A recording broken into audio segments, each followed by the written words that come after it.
Hello everybody, welcome to another edition of Sales Leadership Power View. Many times sales leaders, business people ask me, why doesn't sales training ever work? And I've got to be honest, I've seen a lot of organizations where sales training didn't work. Why doesn't it work?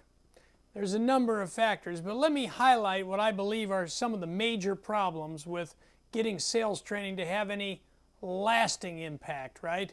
The only kind of impact that matters is impact that's lasting. Anything that's flash in the pan or temporary is of little value to the sales organization. Here's the key. There are 4 key components to effective sales training. Number 1, content. The key here is developing your own content without spending 7 figures for some big consulting firm to come in and tell you you need their off-the-shelf program. The key is to roll up your best practices and create your own customized sales training content based on your unique process. Doesn't have to be an expensive venture, but it does need to be unique to your situation. So content is key, number 1. Number 2, delivery. Many companies want to cut corners by bringing their own salespeople in to do the training or appointing somebody to do the training when in-house trainers are rarely as effective as hiring somebody whose profession it is to do sales training. Obviously, I'm in the business, so you might consider that a conflict of interest, but whether you utilize me or someone else, the key is to bring in somebody who's truly a professional at training so your organization gets a solid delivery that adheres to how adults really learn.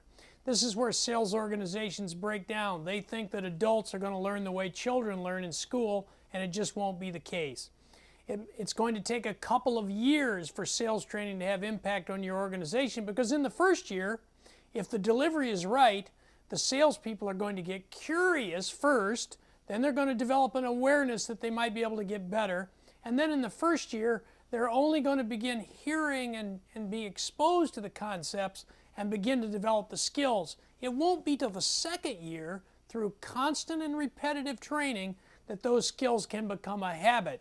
So delivery is critical important. That's number 2. Number 3, which we already started to touch on, is reinforcement. That the sales process and the sales training has to be reinforced into the culture of your company. How do you do that?